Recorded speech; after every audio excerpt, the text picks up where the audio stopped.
I mean, right on time. What's happening? What's happening? What's happening? What's happening? What's happening? How is everybody? And welcome to the first church of holy shit. Can y'all hear me out there? How am I sounding? All, all y'all up in here. Those of you who have shown up and made yourselves known in the comments, how y'all feeling? Uh, Looking like YouTube subscriber got in here first. What's up, Jonathan Earl? Uh, what's going on? Spark One, Malika. Narratives and dialogues was cracking. Let's see who else. Uh, Gavin Russell, all the way from the UK, was cracking, young man.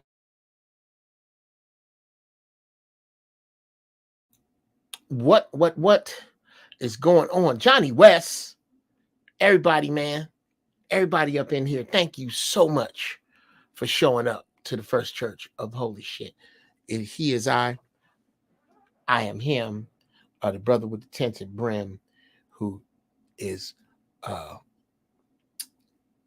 looking for his glasses so he can see. Hold on, I'll be right back. I'll be right back. My glasses.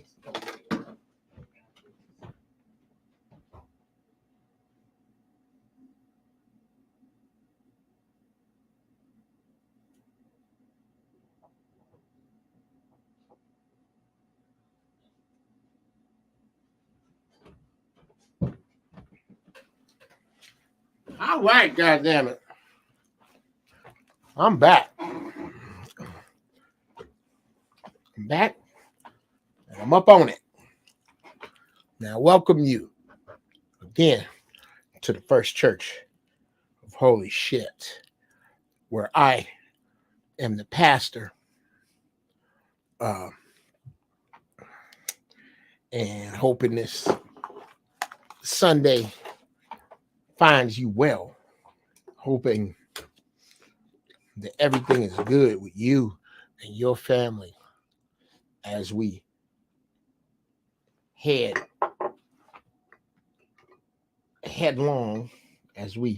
run headlong into these holidays. Hoping all is well. Special shout out to Eric Blake, Big Boy, D.L. Hughley, Said the Entertainer, Paul Rodriguez, Precious, who was there last night. What's up to all you people who showed up for them shows that DL did last night at the Yamava Casino. It was dope. What a great time. Great time was had by all. I will post pics later. In the meantime, between time, it is time for the church. Okay. Now, y'all let me know if I start mosaicing. Okay. Y'all let me know. Because I might. If I do, then, dig it. Y'all tell me. We about to have some church up in this bag. It's about to be going down. I am presently. Now, you know what? I'm going to take $50 and just buy me some damn lighters. And so that I'm all set. Because my lighters, every time I do studio sessions, I have to watch out for my lighters and for these little things. These little headphone, little jack, quarter-inch things, they come up missing. Because niggas help themselves to them. You have to watch it. And they help themselves to your lighters. those who shall remain nameless that I did a music session with yesterday. I'm not going to talk about you and put your business out there, but you roll with some thieves because my shit is missing and my lighter is missing. That's what I'd like to do. I'd like to have my lighters when they come up missing. If they get too far from me, they just bust out in flames. Like I could hit a button and just make that son bitch blow up wherever it is. So we start knowing who the thieves are because we burnt their goddamn asses up. That's my fondest wish, which is something you probably shouldn't be hearing from somebody who calls themselves a fucking pastor. But you probably ain't gonna hear the pastor refer to himself as a fucking pastor because they stuck on them words, and I am not. I am what I am, and I am glad to see y'all. Now,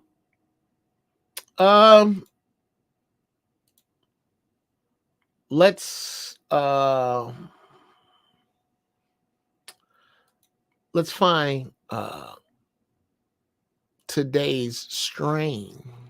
I'm gonna find that in just a second because I thought I did this part. I thought this worked already, but it did not because I did not press save. So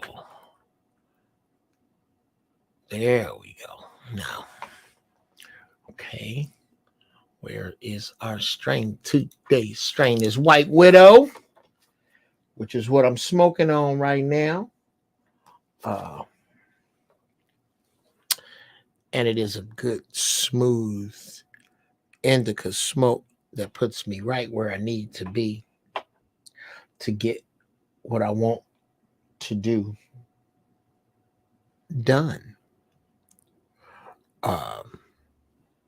We are most definitely gonna take off here in a hot second. What's happening? Cortez is up in here. Yeah. I do. I need Spark One. I need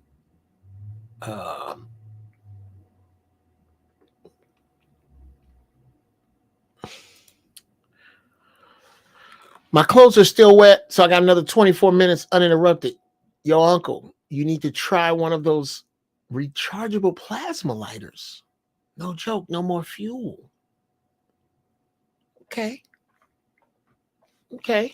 Never heard of them, but I will look into it. I low-key fear that strain. No, I don't. It puts me, I have found that it's supposed to be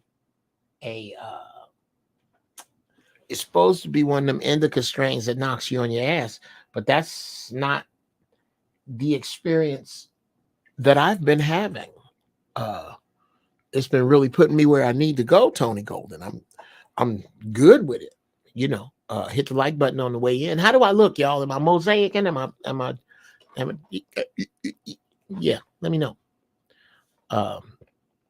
Is my voice in sync with the video? Because I go through all of that with this signal over here. It pisses me off so bad. But anyway, at any rate,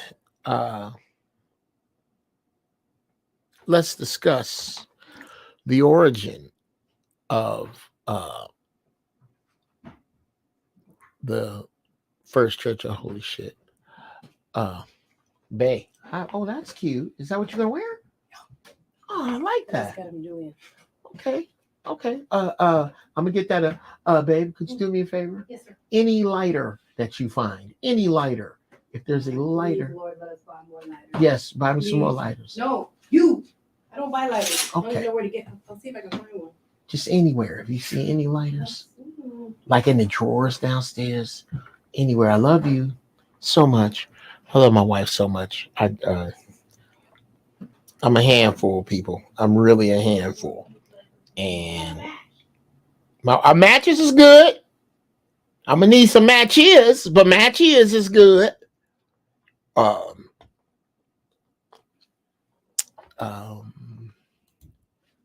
My man Johnny West, what's up?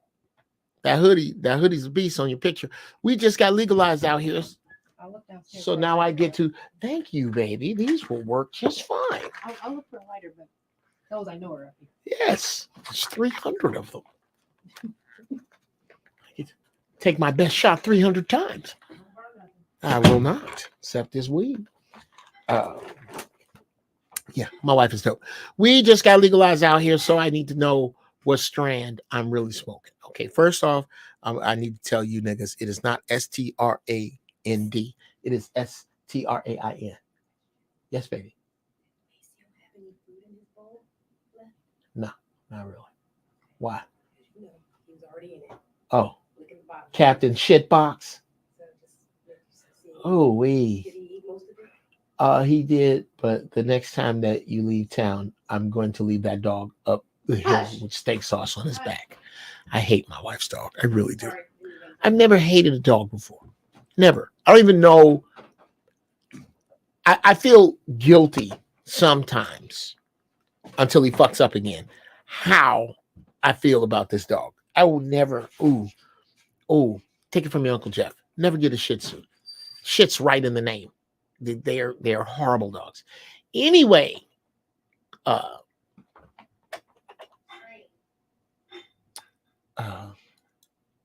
okay, let's see. I bought 2 of those rechargeable lighters.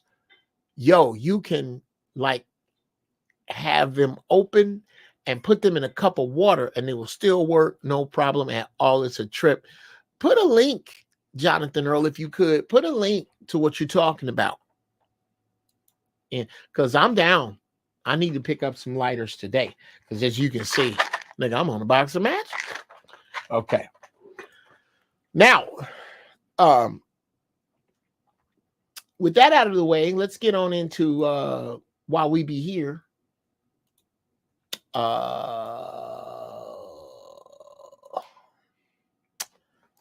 Here's the origin story of the first church of holy shit. Somebody fucked up and told me that God is everywhere.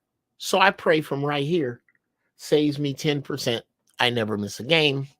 And I thank you so much for saving 10% on your soul insurance by switching to Don't Go and coming here today so that we can get high and talk about the Creator for real. For real. On some real shit. Okay. Because that's what's up. That's how God gets down. So that's how I get down, in my opinion. I pray to God without a name because in order to believe that God has a name, I have to believe a man. I don't have to believe a man to believe that the Creator exists. How about that? When is the ticker? Oh, I am just ticking away on my other computer. Yeah, that's what's up. So, without any further ado, put what you're smoking in the chat, get it together. The next thing we do is pray. Then we smoke. All right. So, I don't see her in here today. One of my Urshers, Sister Henty, came up with what it is I say every day before I pray with y'all. Bow your funky ass heads. Creator, universe, Father, Mother, God, ancestors. Homage to the Most High, a God whose name I know not, because in order to know your name, I must believe a man. I don't have to believe any man to know that in my heart and mind, in spirit and body, you exist. I thank you. I thank you for my problems because they keep upgrading.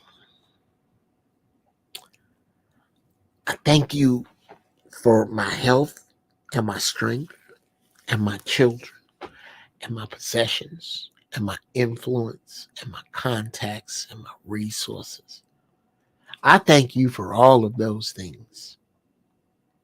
And I ask that you would multiply them after you multiply the wisdom and the knowledge of the people who, for whatever reason, you've allowed to come here today. I hope I can express their vibrance, their enthusiasm through this prayer, their yearning, their needing through this prayer, because I definitely want you to bless that. Oh, and if you so see fit, could you please send a troll? I like trolls. They're good for my team. You know I'll wear them out. I'll wear them out. So call me. Call me. Holla at me so I can holler at them. Hit me up. Tell me what to tell them. Tell them what to tell me. Get all my bullshit out the way.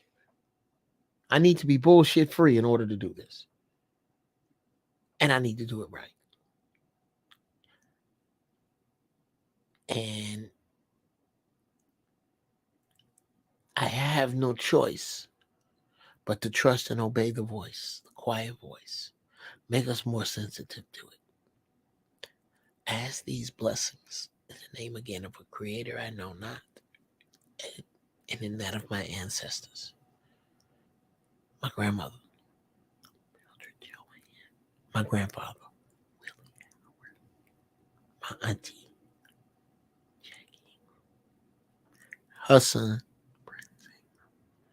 oh no, I can't put apprentices on this side, Larry. Please look over me. Let me do the right thing. Ask these blessings in the name of a creator I know not.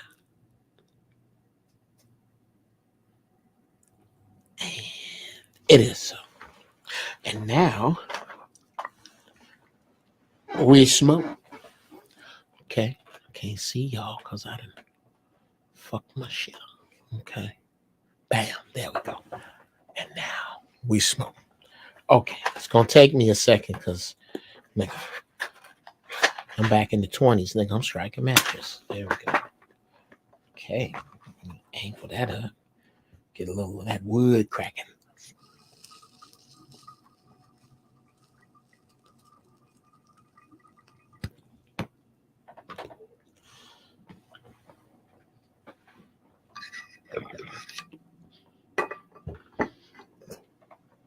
Oh, so rich. So wonderful. Do I finally hope that you smoking some good shit?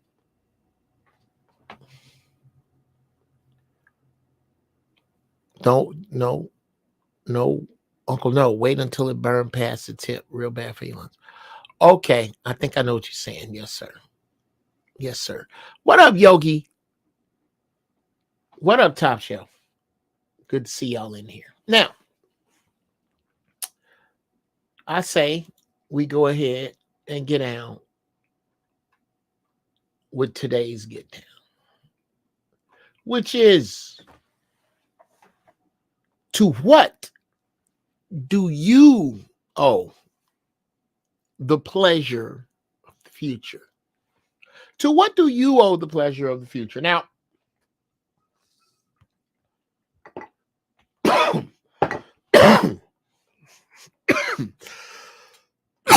oh, that's good. I'm gonna be nice and hide a minute. I'm not a big fan of the cough part. To what do you owe the pleasure of the future? Oh, shit. You like I.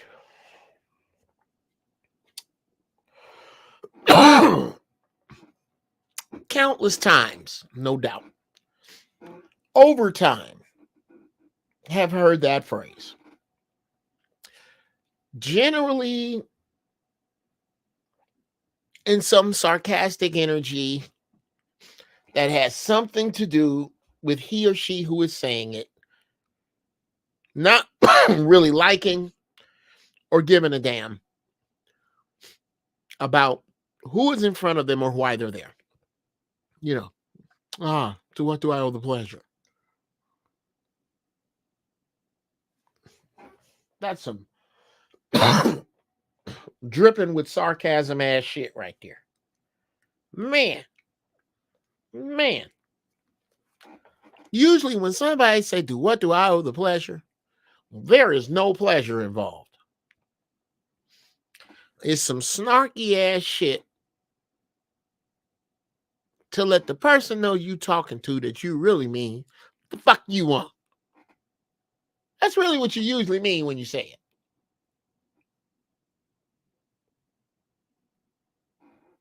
I mean, how often do you say it and you really mean it's a pleasure? I don't hear it that way. Not when I hear it. Every time I hear, to what do I owe the pleasure? The person who just said that is either on some bullshit or responding prematurely, pre-responding to the bullshit that they know. Okay, I'm gonna let it burn past the tip, like you said. Like that. That they know the person in front of them is on. This nigga here is on some bullshit. To what do I owe the pleasure of this visit right here? Well, that's not what I'm on today. To what do you owe the pleasure of the future?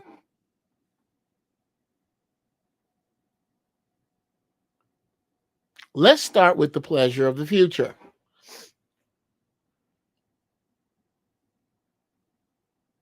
Okay.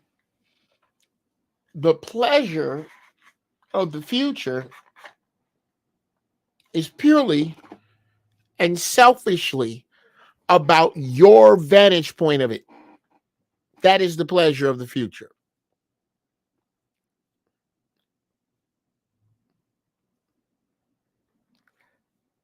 The pleasure of the future wants you to have a six-pack before you run into it. The pleasure of the future wants you to have the car you want with the options you want in the color you like ready. That is the pleasure of the future in a vehicle to you. A house. The pleasure of the future in a house, according to you, is however you like your dream house to look.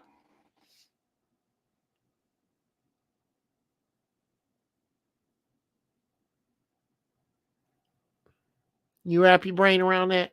Put a P21 in the chat if that makes sense to you. The pleasure of the future is a utopian reality of coolness. For me, it is strawberries, sweet and pure and wonderful, with cherries sharing the same fate.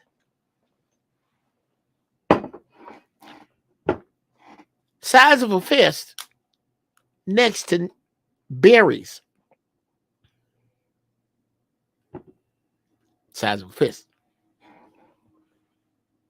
Watermelon big as a Volkswagen Bug.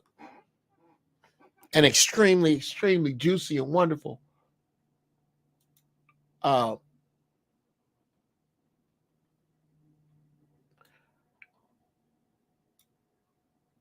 that's funny. Yeah, I'm gonna go through those in a minute, man. I like those. Well,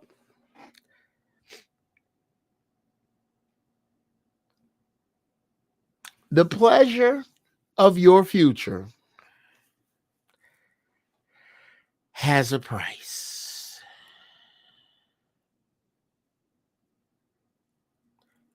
The pleasure of your future has a price. To be in shape in your future has a price. To drive the car of your dreams in your pleasure has a price. It's hard to wrap your brain around for some.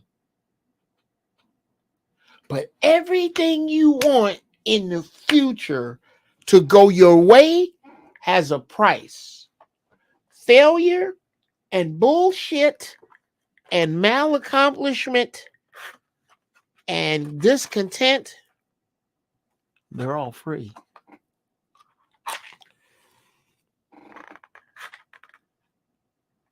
Your future got a price.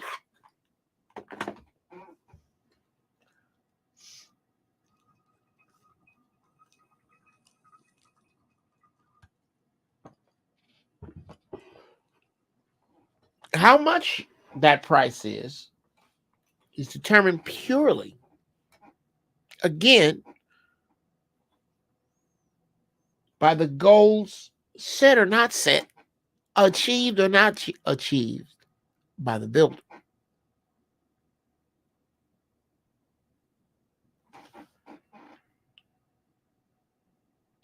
You can't.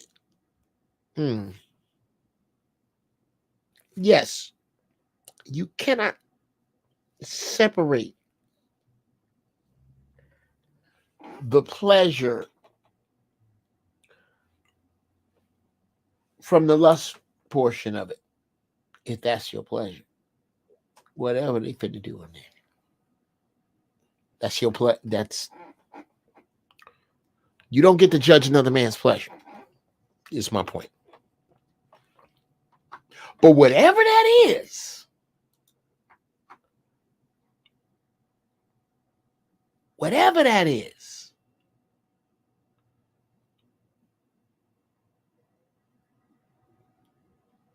you got that. You got to get that. You got to pony up for that.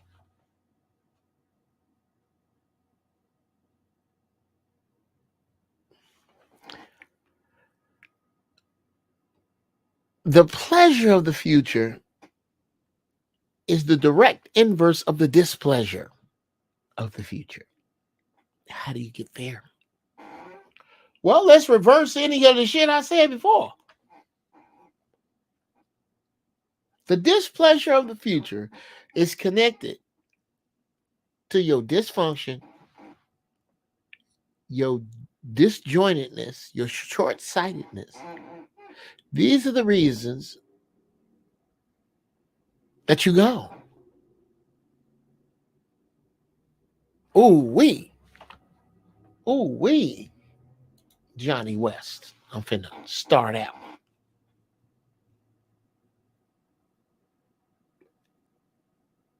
This is what you owe that pleasure. Now, then the question becomes, what are you paying that pleasure?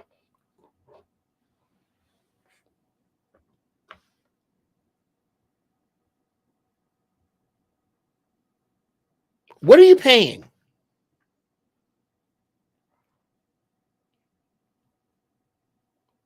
Because we know what you owe. You owe everything to the pleasure of the future. Because pain is coming. Suffering is coming. Knowledge and lessons are coming. So you can scratch that. Scratch that.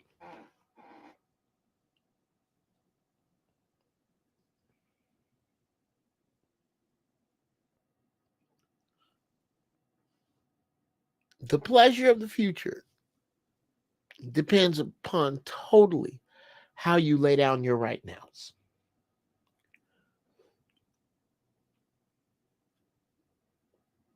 Do me a favor. First, everybody close your eyes. Everybody eyes closed. Everybody close. I need this as a favor.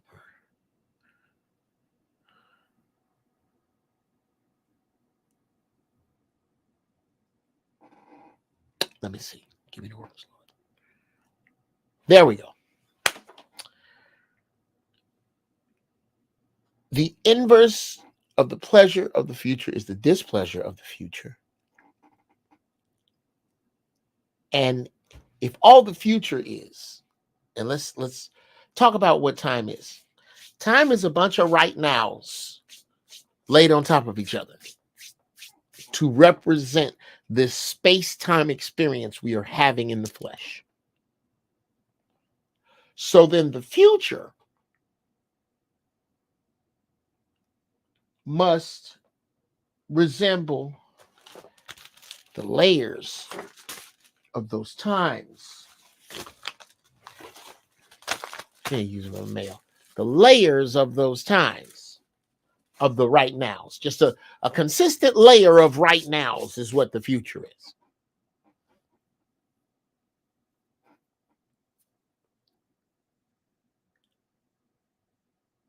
So do we want them to add up to shit or gold? Well, it depends upon whether you're trading or planting. But for the sake of arguments, let's be trading.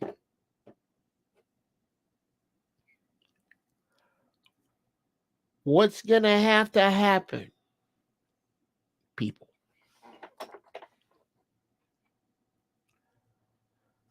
is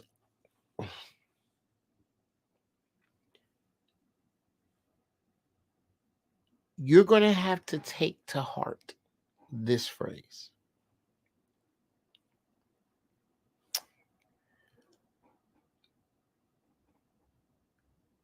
Ooh, shit. The phrase left. This is some good shit. All you have really is right now. Because just a few minutes ago is gone. Here, let me show you.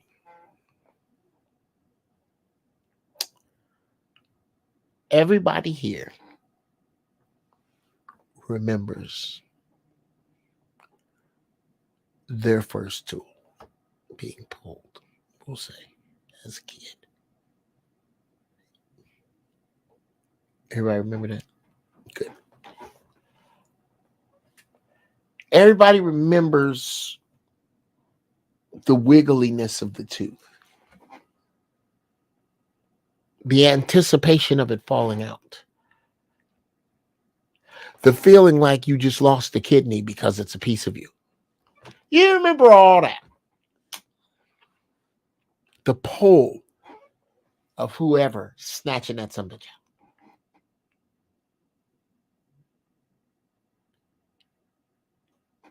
You remember all that. Can you remember what you were wearing 4 days before that? Maybe 1 year.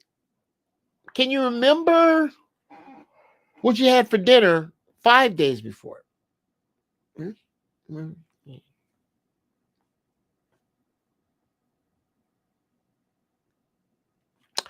you remember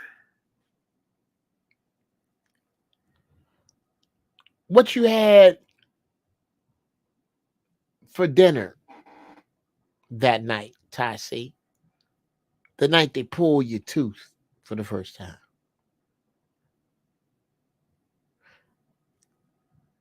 No? Wait. This can't be right.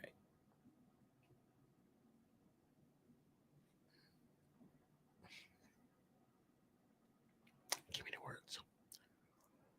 The words escape me right now. Gotta get this right. Hey, Dice. Hey, Ty.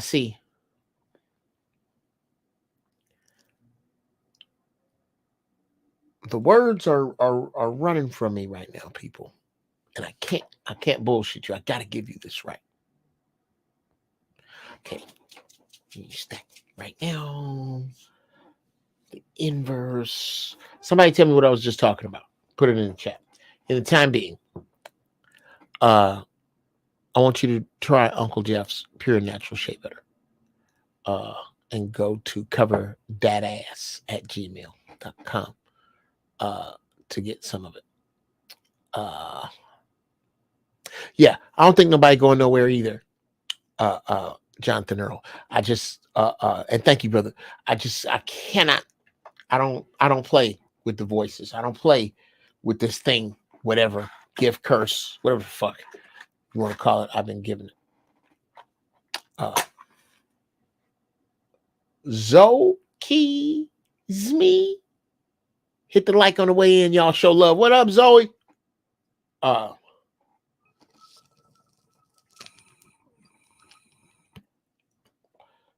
you new to the room? That's a dope name. I think I would have keyed in on that. I don't think you chimed in more. Thank you, Malika. Zoe, just Zoe? Okay. What up, Zoe? Welcome. Thank you, Malika. Using the tooth being pulled as an analogy, you can remember the feeling of the tooth coming out. You can remember when you put your tooth under the pillow, whether or not you got some money. You can remember all of that. Can you remember? Thank you, Jonathan Earl. Can you remember what you had the day before that for dinner? How about 4 days before that? How about 3 days after that? Can you remember exactly what you wore to school that next week, each outfit down to your socks and drawers? No. Do you know why? Because they don't exist anymore. Only what you energize. You probably kicked my ass. Only what you energize from your past exists. Nothing else does. Think about it. All that shit you can't remember from your past is dead and serving you no purpose. But what you energize from your past is alive and serving you some purpose. Now, is that purpose for your good or not? Depends upon what is being energized. Some of us are energizing the parts of our past that should die. Not immediately, because stuff don't happen immediately, but it should die. To include any violence, any domestic violence, any of that dumb shit.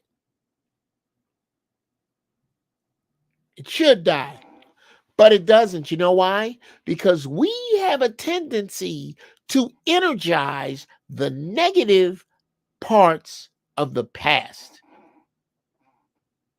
And when you do that, Malika, you by default shortchange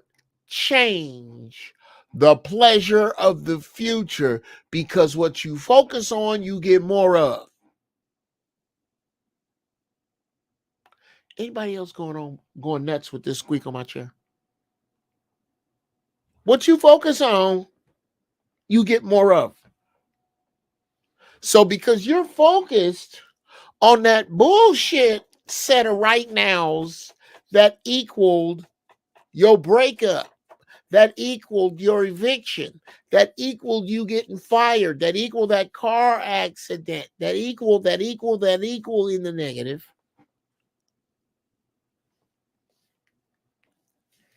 You put on your negative glasses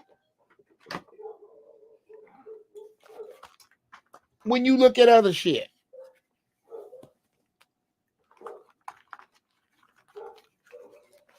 You put these on.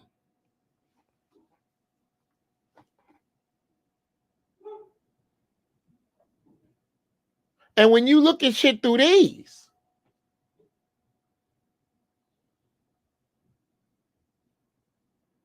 well, then guess what happens? when you see shit through these. You're going to see shit that is whatever this tint is.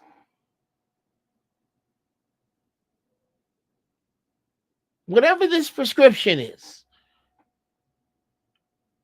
What is the prescription of the lens with which you look at the past?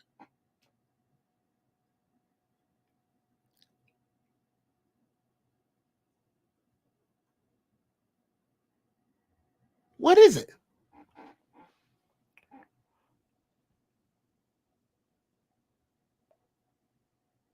Them niggas did me wrong. My father did this bad to me. He left. He beat me. My mother did this bad to me. She left. She beat me. She what else do horrible ones do? She didn't feed me for 3 days. I didn't eat me. And I wasn't on no goddamn fast. Now when I knew well, kids wasn't fasting. Fuck was that shit. Women ain't shit. Women ain't shit. All women are horrible because of what happened to me and the way I'm looking at the past.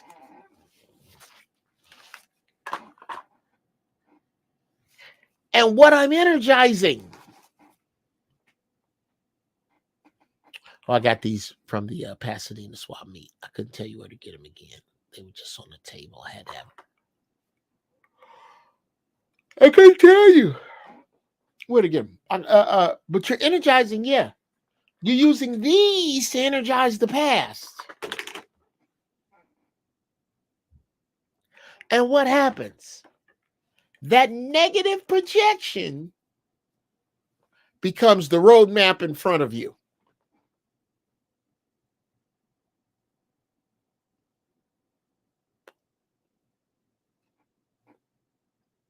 It's not a game, people. Thoughts are things. Real talk. It's not a game.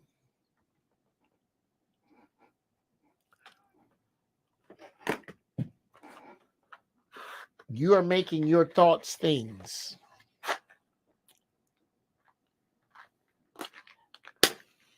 That are shortchanging your future.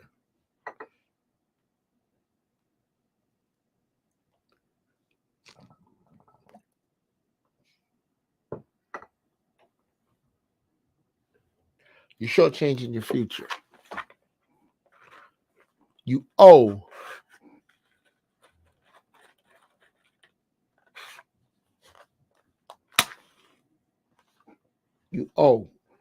the future.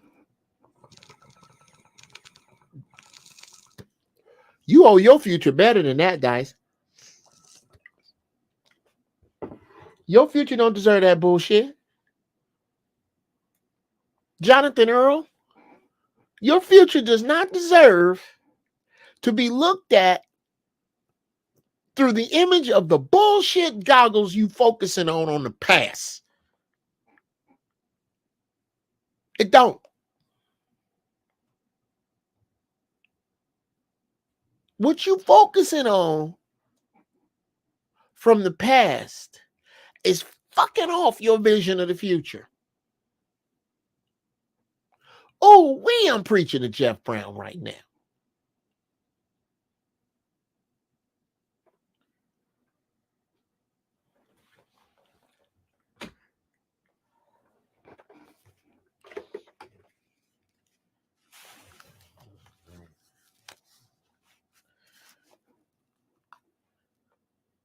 That goddamn manager I had didn't do shit.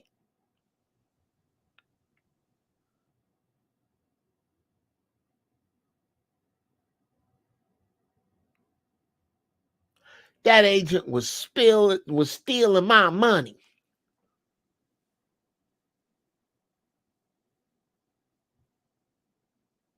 That woman didn't support my career. That lawyer didn't help me.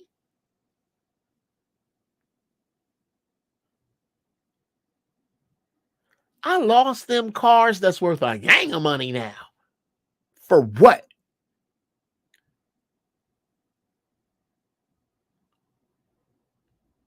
Them writers didn't care that they stole my multi-million-dollar movie idea. And another multi-million-dollar television franchise. The writers didn't give a fuck. So why am I with that list? The top, an easy list rattled off the top of my head, all true about me. With that rattled off, why in the hell, no, why in the fuck should I look at the future any more optimistic than that? It is, I'll tell you why.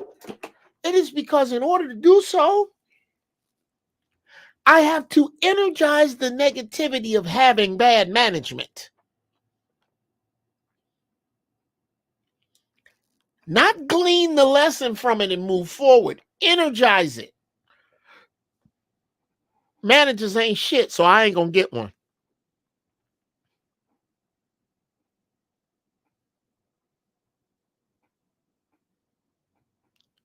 Or deep down, I believe managers ain't shit, all of them. And I'm gonna get one anyway and see what kind of person that is.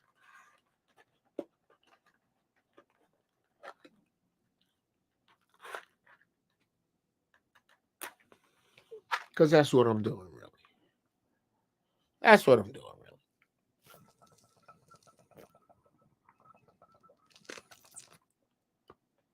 really. So now I'm looking at everything through them bullshit glasses. So the focus on the future is on some bullshit, which is where my map is headed for some bullshit, which is exactly the destination I reach. Bullshit.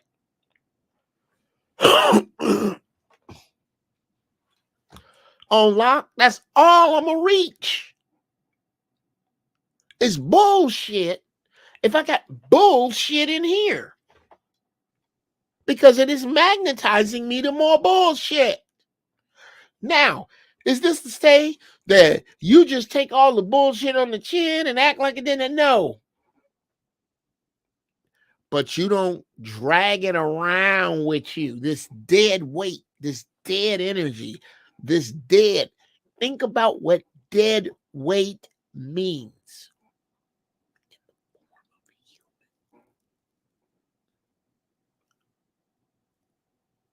Damn.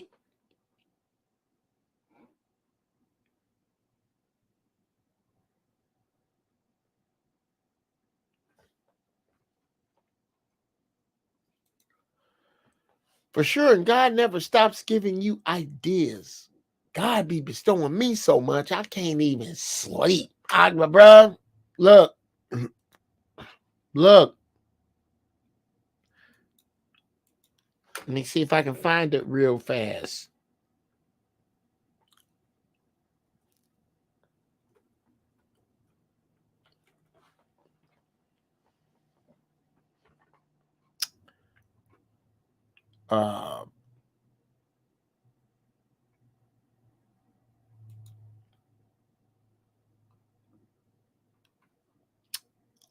Let's see.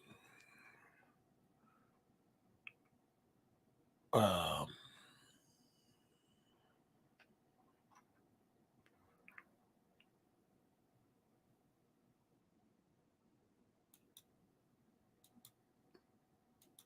don't see it.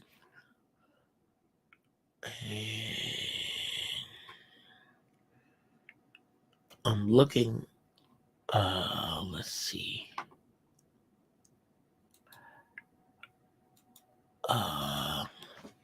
Bear with me, church. There we go. Yeah. I am going to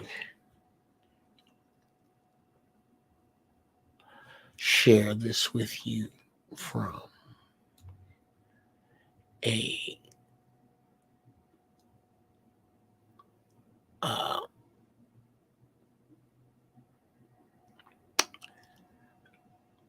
this is from Prince.org. A lot of people don't understand the absolute respect, almost like Al Pacino and Robert De Niro in Heat, respect that Prince and Michael Jackson, although rivals, had for each other. Some think that Michael was never dethroned by Prince. Others think that even though MJ was the man and sat on the throne as king, all the attributes you would like to believe a king would have were bestowed upon Prince, which really, in my opinion, if Mike was the king with all of the attributes that Prince had, I think that would make him a freaking wizard. You think? Yeah, he'd be the wizard of the village, because my man was ridiculous.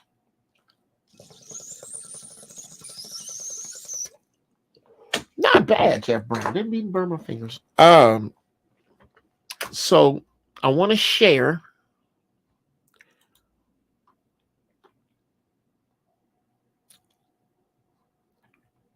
B Magic.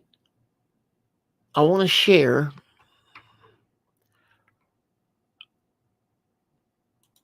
this screen with you. It's from Prince.org. Online fan community is dope.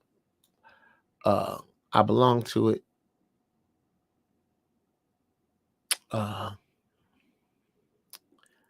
Now, this is from Entertainment Weekly. MJ, if I'm not there to receive these ideas, God will give them to Prince. Okay. It was here. Now with the October 28th worldwide release of the movie fast approaching, the late pop star's collaborators open up about working with Jackson during his precarious last days. Rest in peace to the King of Pop.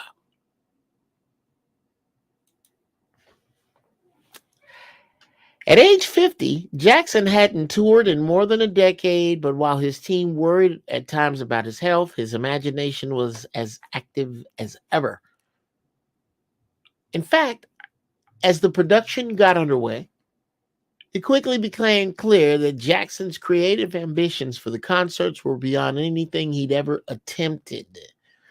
With the budget already past $24 million, Jackson told his team he wanted to recreate one of the world's largest waterfalls, Victoria Falls in South Africa, on the stage.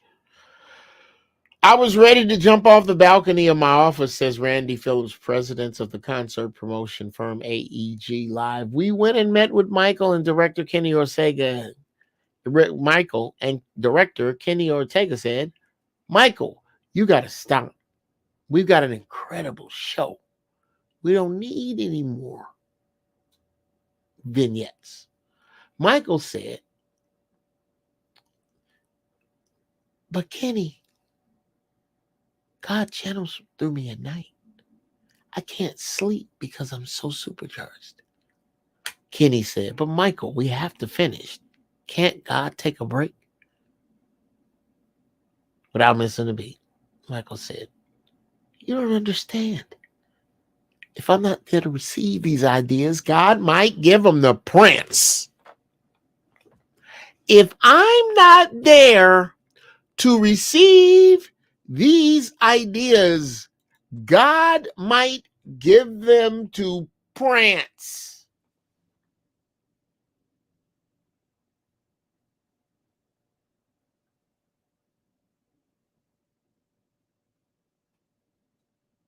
Wow.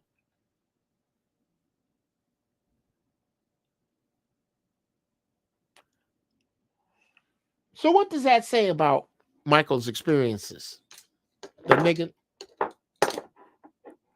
he done looked up and has heard what was supposed to be for him playing on the radio with the purple one at the helm.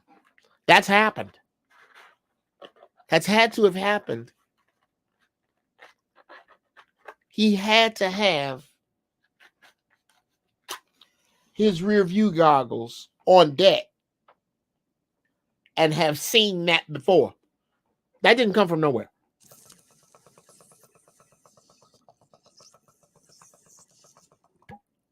Now, I don't know if Darling Nikki, I don't know if Darling Nikki was one of those.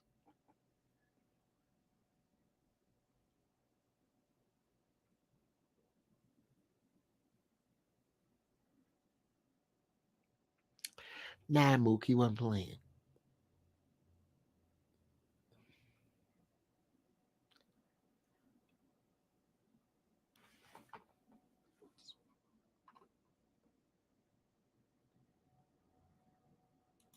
Here, let's go this way with it, Mook. It was a joke, bro. Jesus Christ. Okay. Well, indulge me because I'm high. You see, Mook, I believe that God is in charge of ideas, not us. Whatever you call God, if it's your ancestors, if it's a male, a female, a horse, a cow, a person with an elephant trunk for a nose, a fat little man, a dude that looks like one of the Bee Gees but thinner and works out. Whatever you say that thing is, that being, that deity, that most high is, I believe it takes ideas and sprinkles them out amongst us like that. Just sprinkles ideas out every morning or every night or when he, she, it feels.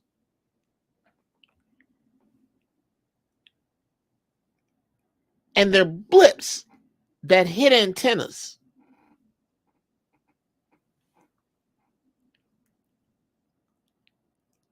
Some of us have radio towers like Prince and Michael Jackson. Some of us just have a little boom.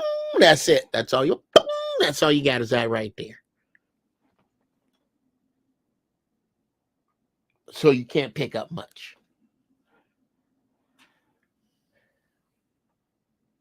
It's not what you pick up, Mook.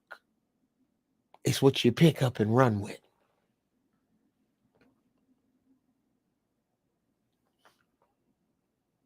And those who did not pick up the idea and run with it, those who did not pick up the concept, pick up the song, pick up the movie, pick up the sitcom, pick up the financial advice and run with it, were left behind. Now, whether he was joking or not, Mook,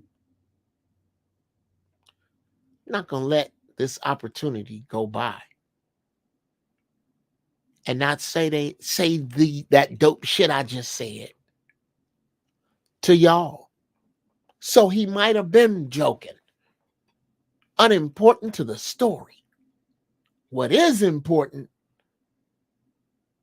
is that you get your spirit pure. What is important is that you stop energizing your future negatively with your past and shortchanging what you owe the pleasure of the future. You owe the pleasure of the future your hard fucking work. That's what you owe the pleasure of the future.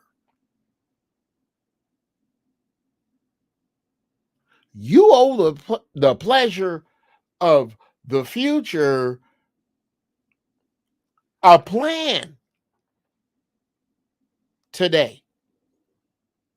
A plan that makes sense And if it fails somewhere, you need to augment that plan and keep going. That's what's up with that joke, bruh. Jesus Christ. I can't be allowed to let something like facts get in the way of a good story.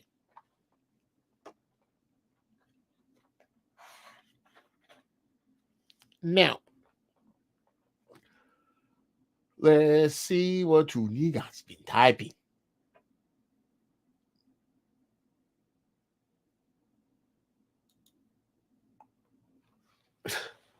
What would Prince be the king of? It would have to be something that describes creativity and self-appreciation, or something dealing with the art of making music.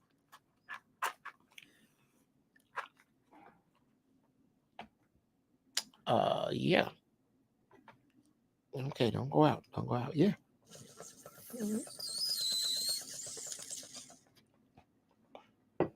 That sounds about right.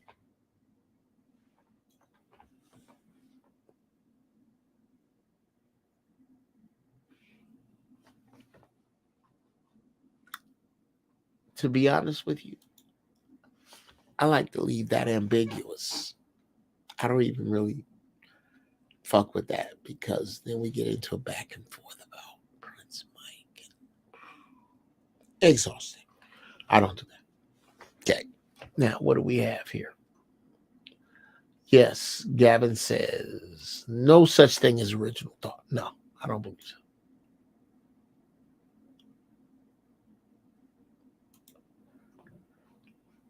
Yeah, I do the same. I get to that same conclusion, because it's like, where does the inspiration come from?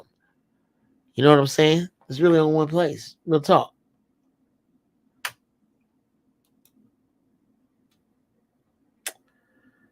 Comments. Where are all the comments? Oh, there they are.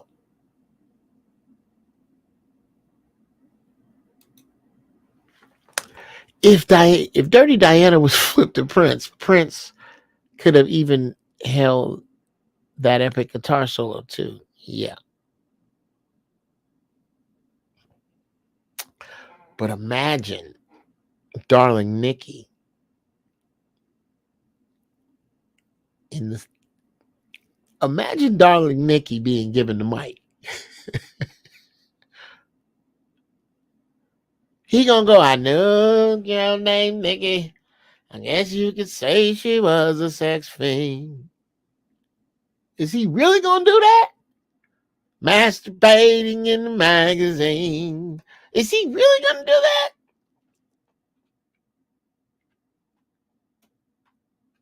That's a big difference.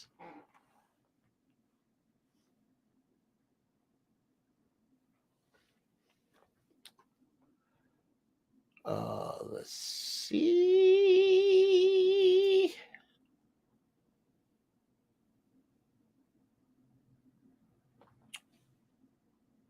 Exactly, Mike.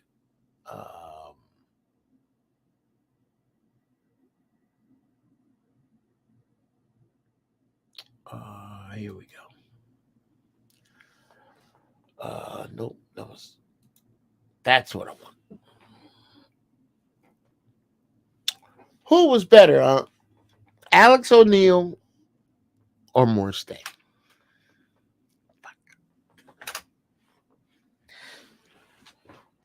I need to come up with a smoking game, but my tolerance is so fucking high.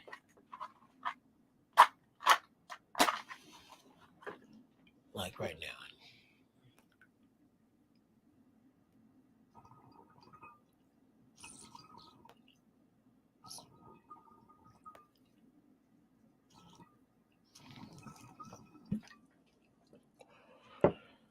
I can't say I dislike the match thing.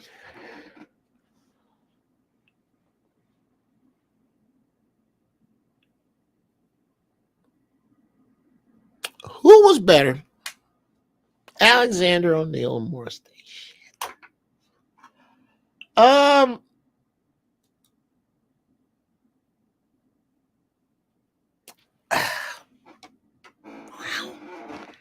Wow. That's a great question, Mook. I'm gonna say Morris Day, and I'll tell you why.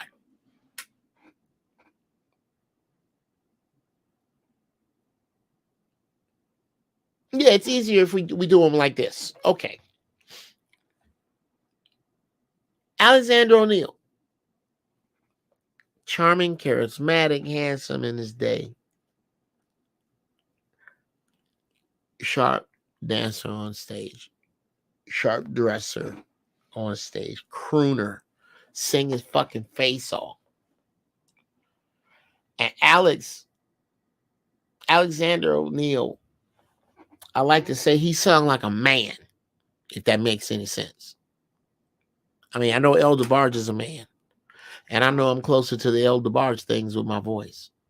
I can get down to about there, and then I don't care what you think of a thing.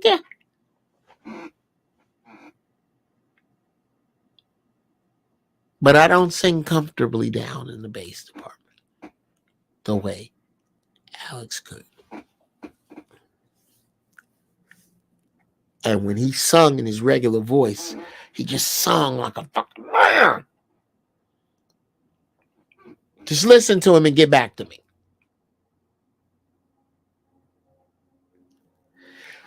I'm about at the end of his professional attributes, and that's just why I say Morris Day. The sound of Minneapolis on the drums. That sound is Morris fucking Day.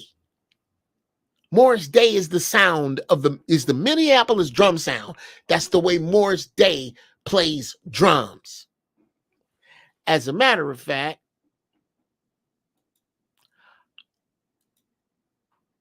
I'm going to put up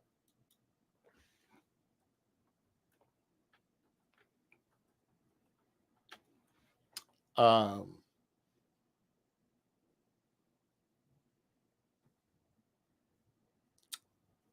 going to put this one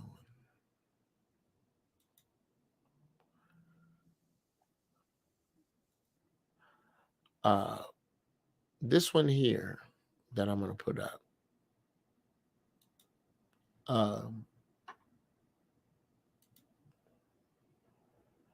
going to put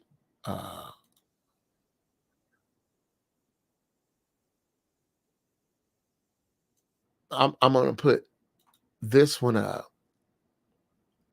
I want you to listen close for the drum fills and listen close to old songs and the way, and I'm glad we're taking this detour, and the way that Prince played drums. Okay. That is very important.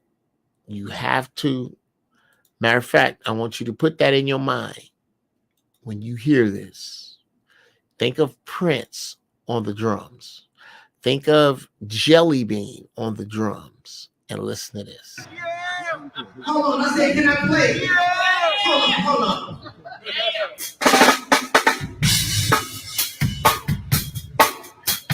Fair use, sir. Fair use, sir.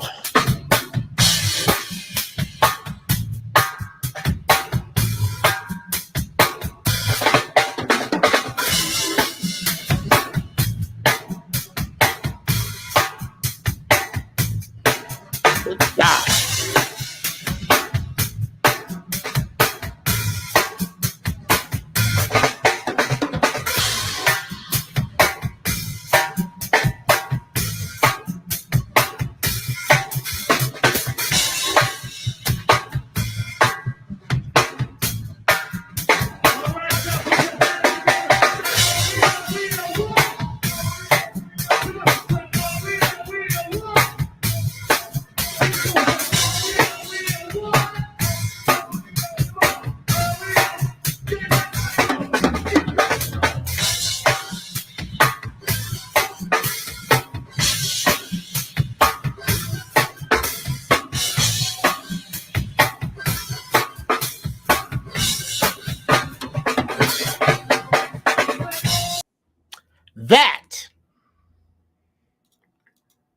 because I am a drummer.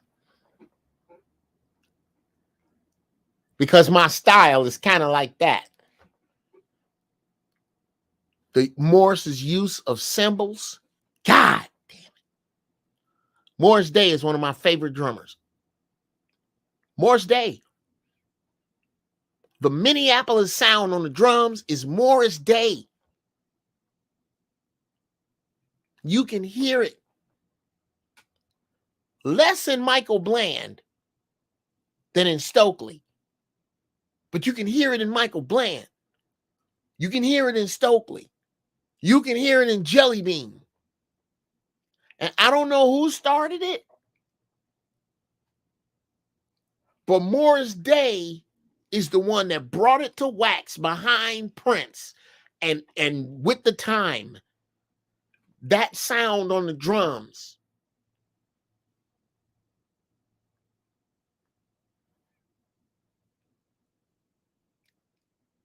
Alexander O'Neal is an incredible singer, an incredibly masculine, gorgeous sounding voice that cuts through a mix like a saxophone. Morris Day is the sound, the Minneapolis sound of drums. I don't think I'm wrong about that.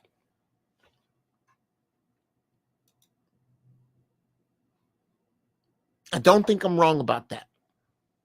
So I'm going to have to go as much as, and bruh, I dare you. I dare you. You got on some, I don't know if y'all could tell, niggas, I was sleepy. Oh, I was sleepy during the, sermon's over. I'm gonna let y'all in here now. Let me see. Invite.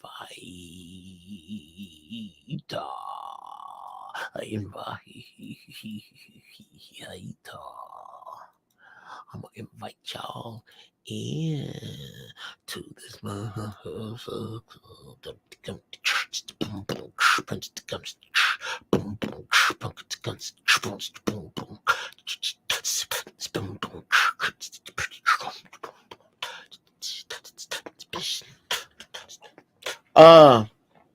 okay. Yeah. There you go. Sounds like the drums on Lady Cab Driver. Irresistible Bitch. Bacon Skin.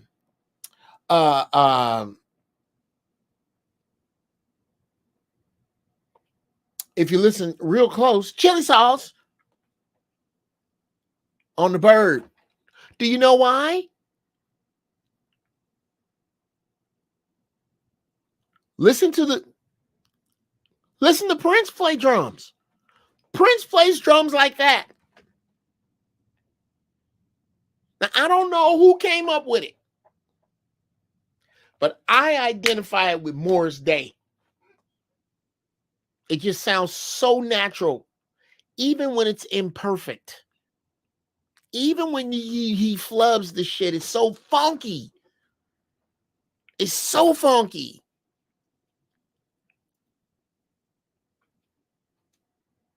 Shout out to Morris Day.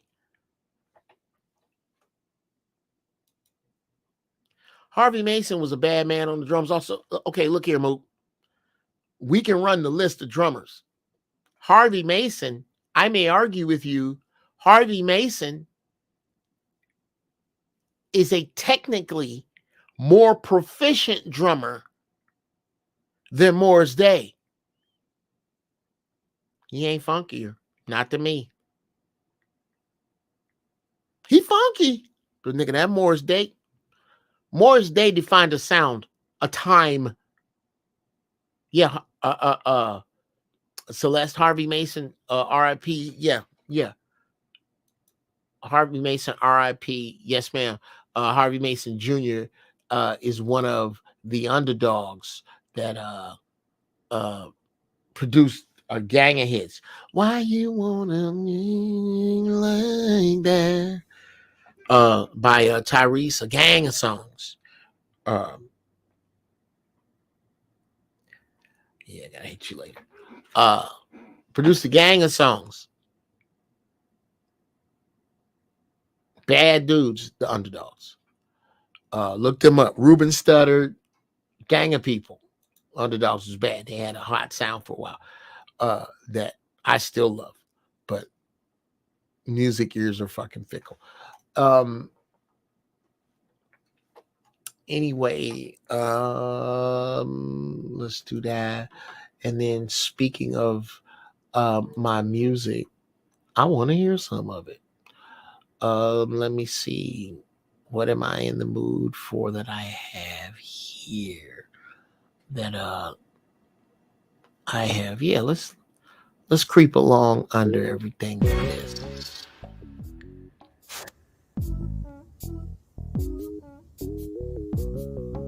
Joint I produced called Out the Dope.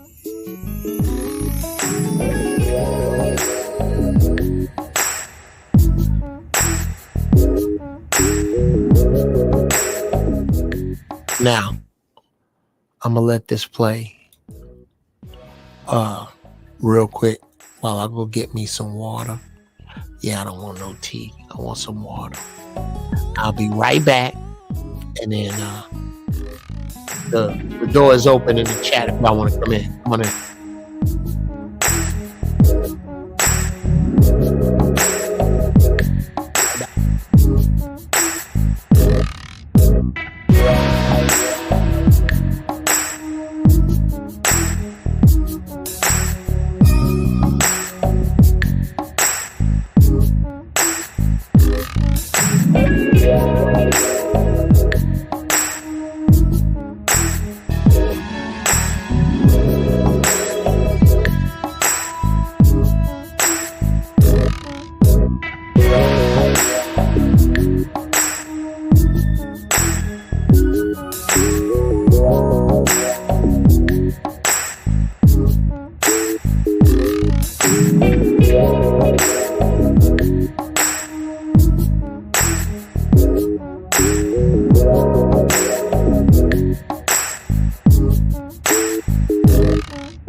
All right, I'm back.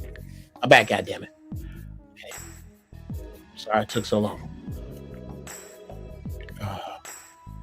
Okay. Let's, oh, shit. Bruce was here. He popped out. I'm sure he'll be back. Let's see what y'all talking about. There he is.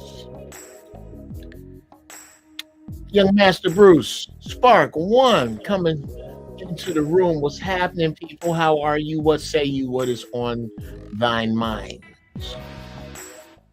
Who's that in Blair? Hey, man. Hey, somebody got me on in the background. I hear it in your monitors. I don't know if that's you or Bruce. But I hear the show. How about that? Better. All right. What's been going on with your pimping, man? I've been catching you on the playback, man. Okay. Well, I've been busy as hell. I'm back on stage heavy writing my special. I can dig it. Working with DL on his special. I can dig that. But got to make time for this here, man. Got to make time for this here. Bro. Yeah, I've been on the production wheel myself, man. Operation Plantation Separation was a success. Okay. I'm now working for a new hospital. Cool. Really taking care of people who've got like ill ailments and need their medication like really straightened out for them. So, you know what I'm saying? Like, you know, I'm actually helping. I'm doing something a robot can't. How about that? Brother? How about that? Very smart. Yeah, I'm putting in the input for the robot. Yes. Yes, you're right. You've decided instead of dodging the snake, you're gonna ride its back. Goddamn right. That's right. You taught me that on T Radio V. Wow. Dude, you put us in the Wayback Machine. Shit. Hold on. What say you, Master Bruce? How are you, sir? Life is always interesting. Now, do you go that far back? How far back with me do you go, Bruce? Me? Just so. So maybe now half before I got started getting on here with you. Okay. Question. Okay, okay. Bro. You kind of answered. Whoops. You answered my next question because me and Zoe, bro, we go back to when Jamie Foxx Foxhole. had the Foxhole. And that's how when me and what are we talking? 2008? Yeah, I had to Google all that shit. Yeah. 2007. Yeah, like 2007, I started fucking with Zoe. And then when Zoe broke off from the Foxhole, he was like, bro, will you do the show with me? I was like, nigga, whose car are we taking? Shout out to Zoe Williams, my nigga. And we rocked it out all that time. And still, I say, it's a different vibe. Well, a shout out to Big Hurt 916. Y'all look him up. That's another wise friend of mine that we got a couple of shows. We got a show called NTS, Niggas Talking Shit. It hits different when me and him get down as opposed to when me and Zoe get down. It's two totally different vibes. But yeah. So thank you. And I don't know how the fuck we got down this talk about Jeff Brown Road, but talking about Jeff Brown Road shit. Yeah. Y'all what's your thoughts? You got two choices, either the sermon or the Minneapolis Sound. Either one of those I'm happy with. Go. The floor is open, niggas. Don't be bashful now. Yeah. a sound is a sound. Minneapolis is just the one that they got. So that's yeah. The sermon was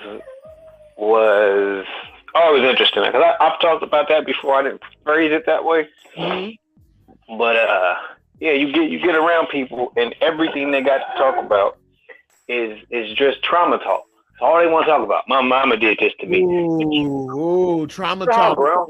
Get it. Go. How grown your ass is to be talking about. That's like you in your 30s and 40s still trying to do your baby hair. Like, the fuck, this baby fat or some shit. Like, what's wrong with you? Why are we okay? All right, something's wrong with you that's broken that you don't want to fix it because you like playing the victim too damn much. That ain't got nothing.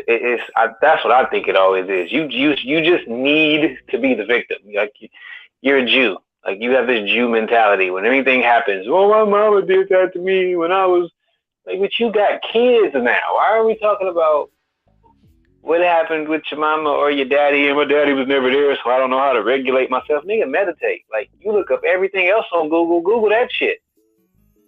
Like what's wrong? I hate people that look at life, their entire life, through trauma. I despise them so much because you're never going to get past any of it, and you'll always find a better way to be a victim. So if you fix the first part of it, like, all right, well, I'm not going to be that person that does that to you, and it's like, well, if you make too many right turns, you will be that person that makes somebody do that to you. You know that, right? Like, just wow. Keep going. You're going to get back on that street trying to run away from it so much and just making right turns. So I particularly look at people or listen to people. Like I'm getting better at listening to what they talking about from their standpoint and not from what I get out of what they're talking about. Okay. Because okay, hold that thought for a minute. Now, I want you to do. And I'm with you, bro. I'm with you. Now, as usual,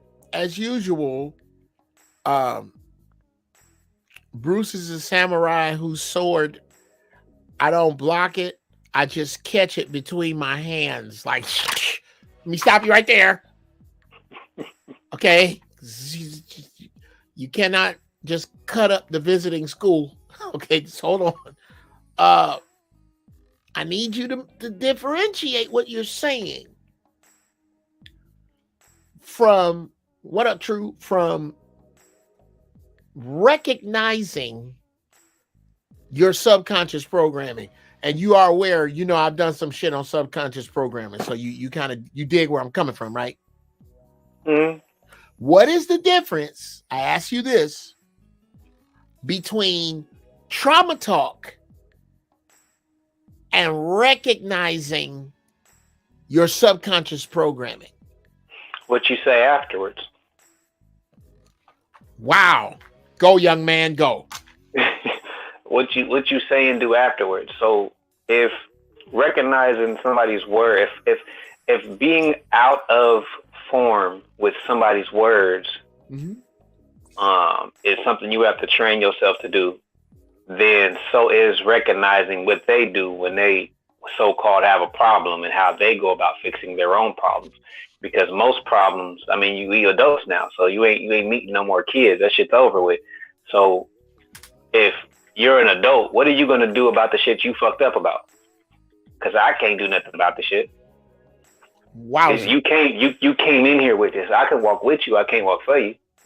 So no matter what I do, if you ain't got a plan for you, then it don't matter. Like I've been through that road. Like we can figure this out together. We can figure out exactly how to pinpoint whatever your trauma is that you've been running away from whatever. We can figure that part out. I can help you with that part to pinpoint it, but that day-to-day struggle is yours. Wow. Okay. I gotta put this up. That was an entirely accurate reply. Well, Zoe, let me explain to you. Bruce is one of my star pupils, one of my star students, star Jedi.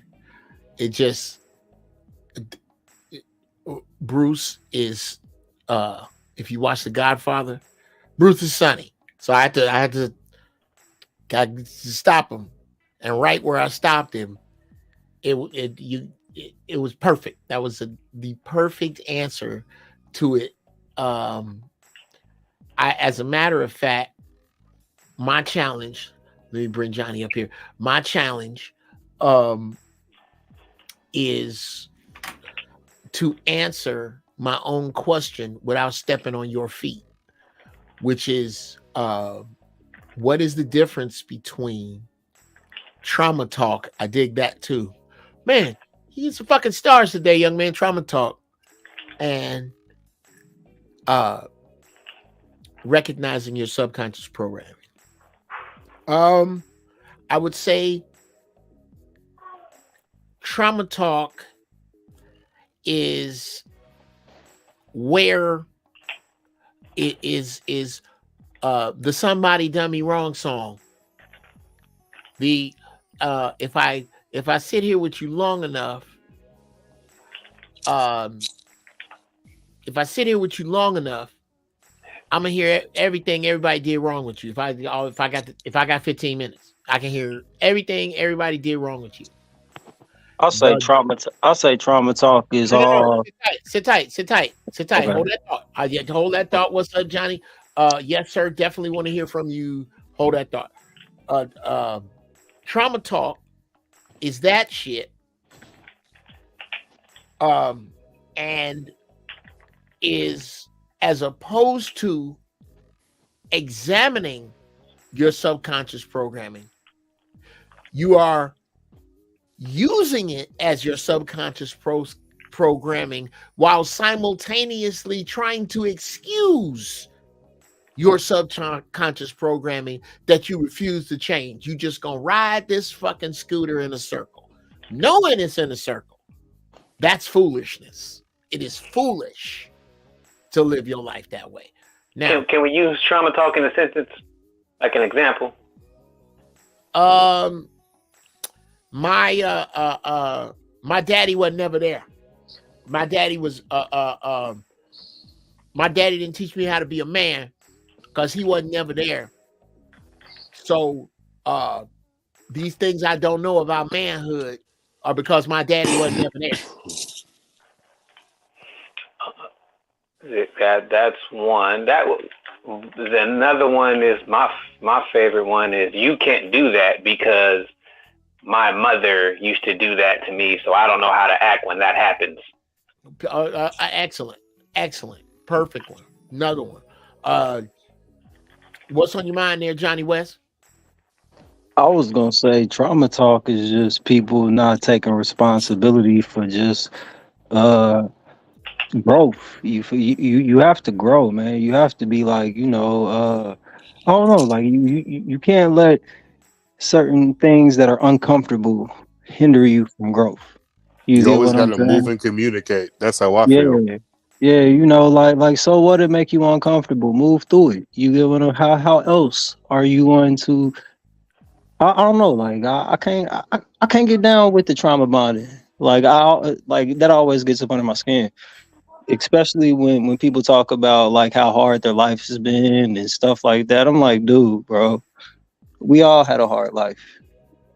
We can all be like, yo, this right here hindered me from getting some of the things that I needed. But a lot of us move past that. You get what I'm saying? Right. I don't get that trauma bonding. Like, that's a complete turn off when you messing with a woman too. You feel what I'm saying? Like, I can't deal with that. Oh yeah, brother. You nor should you. Nor Yeah, should you. yeah. No, do not. If I can say anything about the woman end of this, the number one thing to look for in a woman is accountability. Mm-hmm. Accountability when she owns up and how. Okay. Don't fall for the okie doke with "I'm only human." When you hear that, the appropriate response: "Wow, I too am from planet Earth. What a coincidence." Okay, let's not pin your lack of accountability on your humanity, because they don't. The two are not synonymous. They are not. So, again, fellas, floor is open. I got another question, and or no, I'm gonna hold my question. Was that what was on your mind there, Johnny? If not, the floor is open. Oh no, that's what was on my mind. And what you was talking about earlier, I forgot what you was talking about earlier, man. My bad. I'm high right now. You good? Can you use trauma bonding in a sentence? Can you use an example that just sounds like bullshit? You said since it sound like bullshit, can I use it in a sentence? No. I mean, not yours. Sound like can you give somebody an example of when somebody says something like this, they full of shit. This is them trying to get away with some shit. Oh yeah. Hey man, I'm just like this because my dad was like this. It's like, yeah, you know, like people be like, yo, man, I'm just like this. I'm doing this because my dad did this. So this is the only way I know how to do it, because I watched my dad do it this way. So I'm gonna do it this way. Yeah. Okay. I can tell you where that trauma talk was silent. It was silent when I was a child, because men didn't talk about their feelings like they do now. Real talk. The dudes I grew up around, them stoic dudes you hear about with the rough ass hands they can light cigarettes with, them dudes, as opposed to them trauma talking, they just trauma acted straight up. Okay, my daddy used to cheat on my mama, beat her ass, and drink. Nigga, that was some shit you found out after the fact. That was some shit that was found out either when that dude died or in a conversation he was not in. You know his daddy used to do that shit. Oh, I bet you ain't gonna say that shit in front of him. So they come to find out. I came to find these things out about subconscious programming, because the concept of trauma talk, and I think that's a dope. That's actually a subject. The difference between when it existed and when we discovered it. When did we actually, as a species, as a not even as a race, but as a civilization, as a time in civilization, when did we discover trauma talk? Because it's been there. It's just, where was that in that timeline that we went, look, you just doing it because your mama did it, this doing it because it happened to you, this whatever. Yeah, that's some bullshit. And I'm sure there's been excuses like this since before everything. For the shit people ain't new.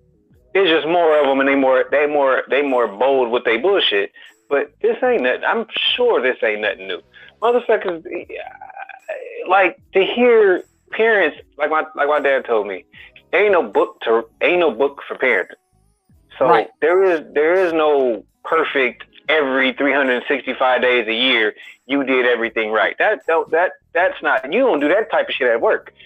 So how you gonna do it with nowhere all your in your emotions life and feeling with your kids? Like, that's not a thing. So somebody's saying because I do this because of something. I don't think that's necessarily. This is why I don't think I do this because of something that happened to me. Is trauma talk, because that can be an explanation for something. That can be a start of a conversation of how and why something happens a certain way, right? Like if a motherfucker's saying, I will hit you if you flinch at me, man or woman. It doesn't really matter because X, Y, Z. That's a reflex at that point. That's not necessarily a trauma thing. And maybe you and your partner can figure out why and what and all of that. But that's not necessarily it. I believe trauma talk, or the version that we're talking about, is trying to get somebody else to appease some bullshit that you got going on that you want to keep. It's almost like a way. It's almost like a way for people to show empathy towards other people. But it's not empathy. I'm trying to. This is what I mean. And correct me if I'm wrong. I believe what Unc is talking about are people that's going. I had somebody say this directly to me, but if you yell at me, I'll lose my train of thought.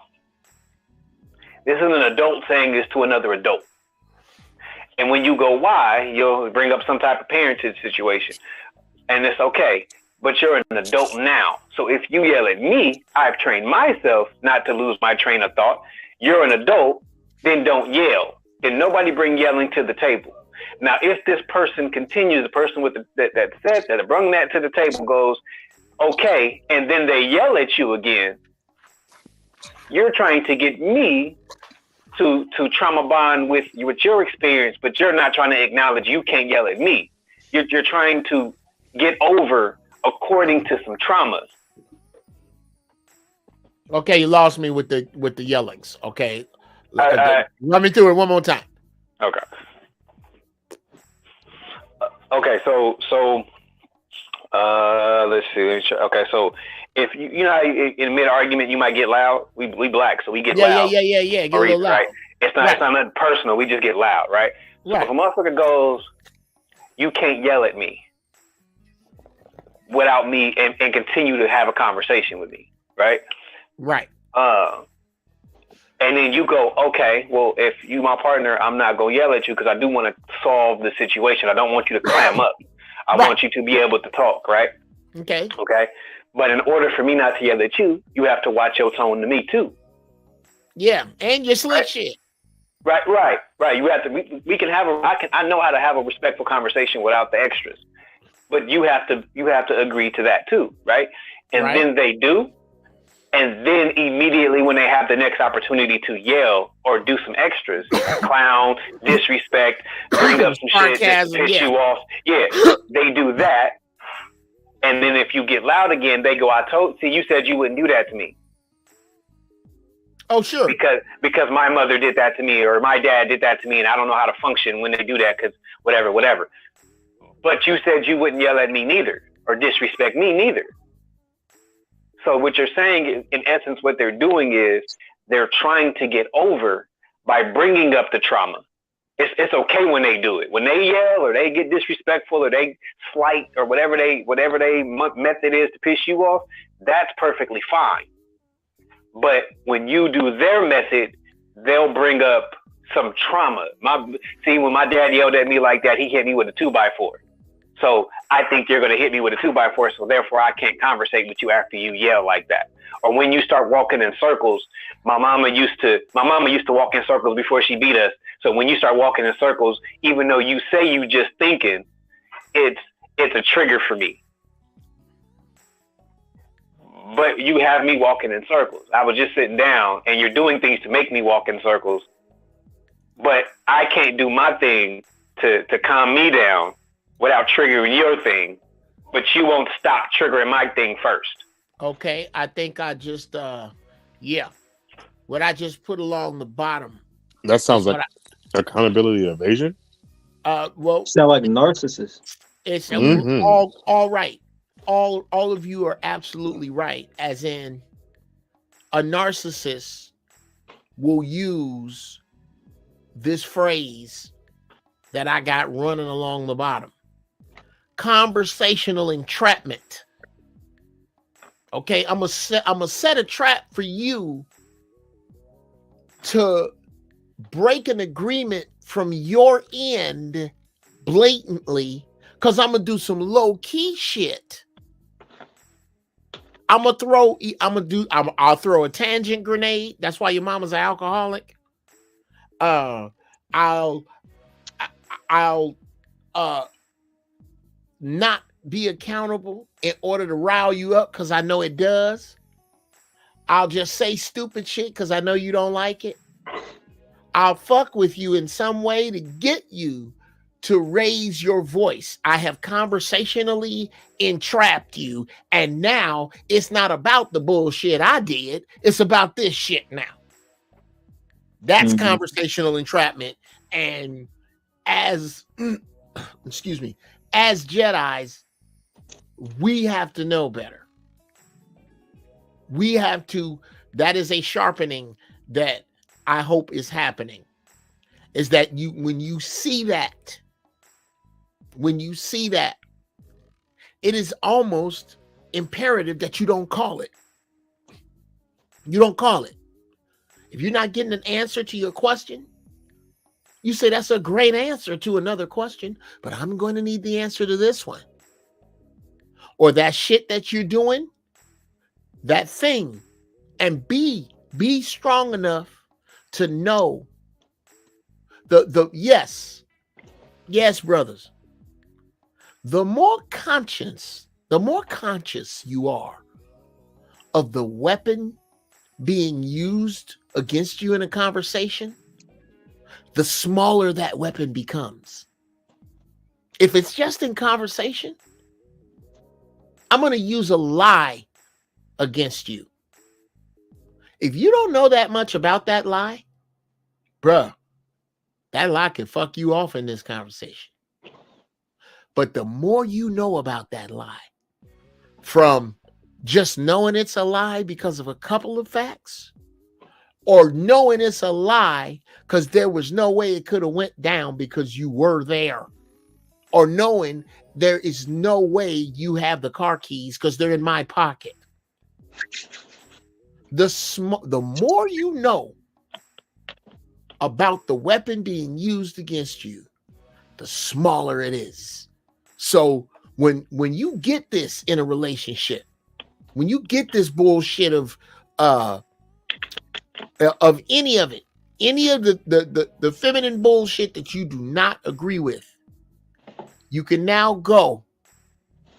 You do understand that what you're doing right now is taking away from this subject we were just talking about. And you breaking that thing we had, right? You remember that? If you can't talk to her like that, you are with the wrong woman, by the way. Fire her ass right there. If you can't have this conversation, she's fucking fired. That's just right there. Because nothing good is going to come of this relationship if you can't even have this conversation. As you're having it, look, this woman who does this is still worth having if she can grow to this.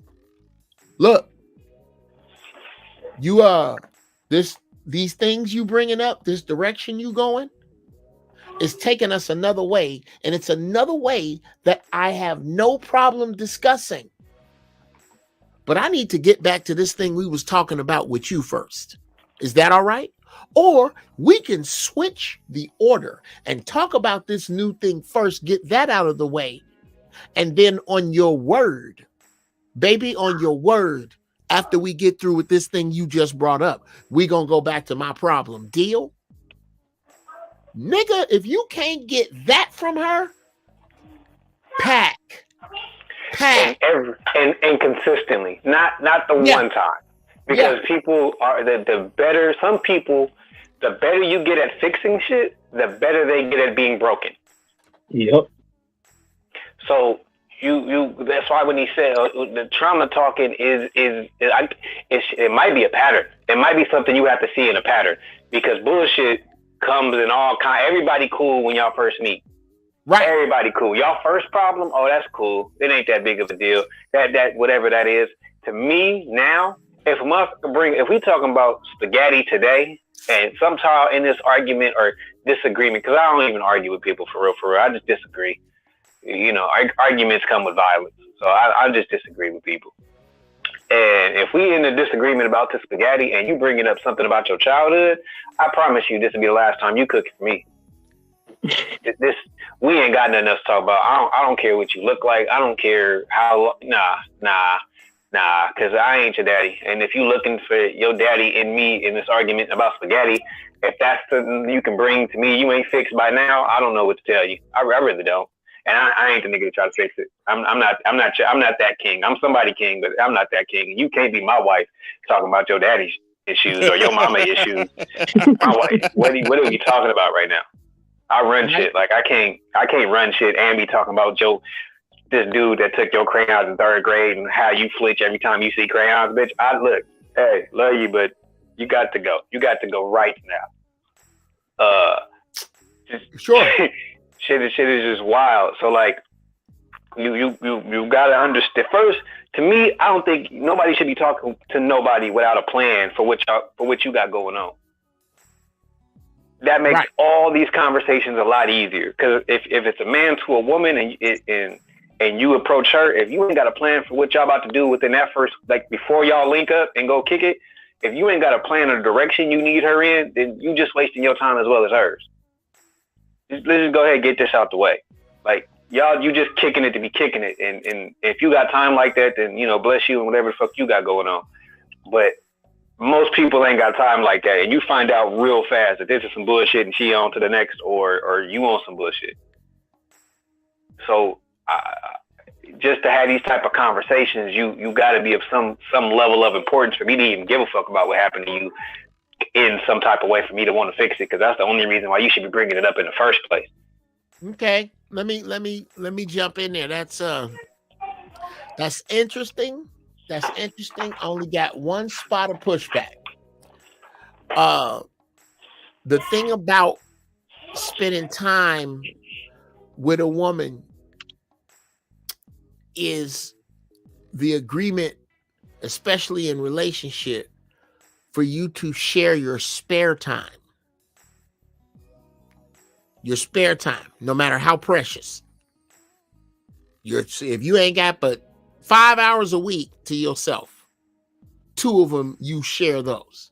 And what happens now, if you plan some shit within those 2 hours and she can't get with it, or just can't let you control it, well, then you in some other shit. And I absolutely agree with you. It's with the exception of the fact that, and I tell you why it's different for me. I can't say I never. I rarely shat where I ate.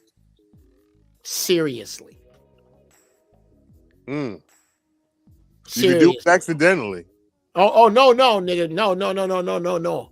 You ain't never slipped up, Unc. You ain't never slipped up. Hold on. That's why I said let me be clear. Because the year was 1997. I was on a show called Vibe that Sinbad was the host of. I think I've played some clips up here of the show. When I had just broken up with an ex and it broke my fucking heart. Gentlemen, when I tell you, I want to say it was an out of body experience, except I was totally connected to my dick. And I was a fucking samurai. It was horrible. It was horrible. I was fucking girls that worked upstairs. I was fucking girls that dancers, important girls in the audience. J-Lo, hey ho, bro. No, okay, don't put me with J-Lo, nigga. I did not say that. No, J-Lo, I repeat, was not on the list. I'm just saying, it's that moment. It's that kind of moment, bro. I was terrible. So, but I knew I was never serious except once. And it was this girl that was upstairs that I was starting to really have some feelings for, and it was because she was so cool. I wish I had known that and may have got no, I needed to get that out. I was a fucking vampire. I don't think I think it would have been better if I'd have got to know her if I was in a place of being healed instead of because dudes, that's a problem when women try to fuck their way through pain. They can't do that like us. It doesn't mean the same thing. They're better off crying their way through pain. Don't fuck you because dicks count different. So I did that. So I can't say. Can you say that again? The last 10 seconds again, just for the people in the back. Oh, men tend to fuck their way through pain. It's better for women to cry their way through pain because dicks count different. They just do. You do not fuck your way through pain like us. That is a mistake. We have proven it. It doesn't really even work for us, but it does not at all work for y'all. It don't at all work for y'all. Don't fuck your way through no pain. So I had to make to get the train back on the track. I had to make that distinction because you were discussing being on a particular plan or scheme with me. With the exception of that time, these were just people who worked where I was at. Now, the people who were with Sinbad, them was like my sisters. So it wasn't even, I wasn't even on that vibe with them. They knew all my dirt. They were literally, and to this day, are friends of mine. And I didn't look at them that way. But I definitely put women I was just fucking around with in a category of I'm just fucking around right now. And I wasn't unclear with them. And they weren't unclear with me. And I didn't fuck around with broads that was unclear. I don't need, you got a man already? Pass. There's too many of you for me to make that mistake. And that's some pompous hand fed. I've been hand fed, but that's the way it was, bro. And I didn't do. Yeah, I put those boundaries up. But go ahead, Bruce. But you're in essence saying the same thing I was saying. You were frivolously fucking. Now, maybe it was maybe you thought at the time, fucking replacing one bitch with a bucket of bitches until you didn't feel the other bitch no more was a thing to be doing, and that's exactly what women do when they sucking dick. But it made you. It might have replaced the feeling with another one, but it didn't fix the problem at all. So all you really did was you just frivolously counted. You gave all them other bitches an extra dick. Okay, hold on, bro. Hold on. I need you to stop talking just for a second. Yes, sir. So that I can bring this down, because I'm going to use it as a sample in a house track. I need you to say again, replace one bitch with a bucket of bitches. Just say that. You replaced one bitch with a bucket of bitches. Okay, your one broke up. Say it again. You replaced one bitch with a bucket of bitches. Nigga, you replace one bitch with a bucket of bitches. Replace one bitch with a bucket of bitches. Okay, watch. I'm going to fuck that up. That is.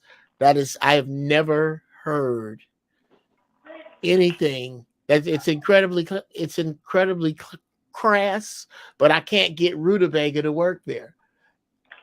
But it is exactly that. That's exactly what men do. They'll go, And you know what? Go ahead. Patrice O'Neill, he explained it the best I've ever heard it, which was how important was she to you? Is it how bad the trauma was? Is the exact length of time before you jacked off again?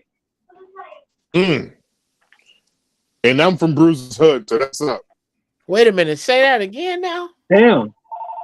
So Yeah, what's it, like a day worth of trauma for real? I like what? Like it can, but you can't like think about it. The how important she was, how important the problem was to you was the exact amount of time it took you to jack off again. And I'm like, when you think about it like that, because a real bit like, okay, so how we've been talking, right? A real one, a female that got her shit together ain't really thinking about sucking another dick after you leave if she really fucked with you. Right. You know what I'm saying? That's a sign of some bullshit. If she needs to go suck another dick, then she wasn't fucking with you in the first place. And this is just something she was trying to do anyway. We done all been that nigga before. You met the bitch when she had somebody, and then when she break up with old boy, she hi, we not together no more. It's good. She just wanted to be free so she can go do some stupid shit. It had nothing to do with y'all or their relationship or nothing. That don't have nothing to do with him being a better good man or none of that. No, that's just her wanting to do some extra shit that she couldn't do when she tied down. So as long as that's the issue, then it has nothing to do with nothing. But that's the same vice versa. You can't fill one hole by literally digging another one. You're just concentrating on another hole at this point. Right. That's what that type of fucking is. So when you doing that, you're not doing anything. You're not doing anything productive. You're not. It's not nothing. It's just something to do. Right. And I'm a big proponent of not just doing shit for the sake of doing it. Just right. Because you potentially put the next man in a fucked up situation doing that shit. That's why I don't like it. For no other reason. Wow. Well, that, sir, people, is where we gonna leave this show. Damn. I mean, did you hear these dudes? All these dudes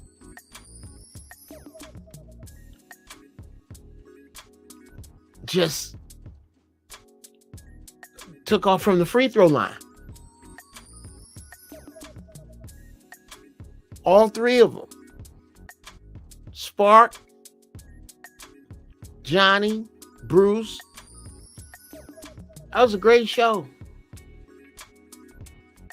I really, really do. I mean, I'm gonna pin a rose or two on myself and say that these young brothers have got some stuff from me over the years and did what is most important. They applied it to their own shit and flipped it their own way.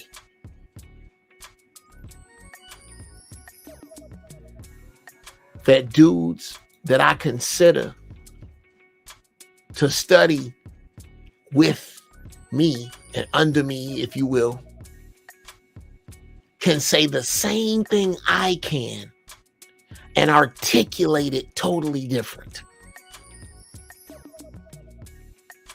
I did my job. I hate to make it about me, but I'm really proud right now. I did my job. Young bucks, you got it. You got it. When we can articulate the same thing and you can come from an angle entirely that I didn't say, That's that shit. Clean your lens, people. Get your shit right. You're going to have to. Because you are right now building the future. Right now. As you sit there, listening to me drone on and on as I have for 2 hours and 7 minutes, 40 seconds. You are building the future. So if you're going to build it right, stay high in thought. Stay high in deed. Guide your ignorance to your wisdom. Pull out of the gravity of the stupid. Sisters, find your peace. Brothers, find your majesty. It's your Uncle Jeff. I'm out.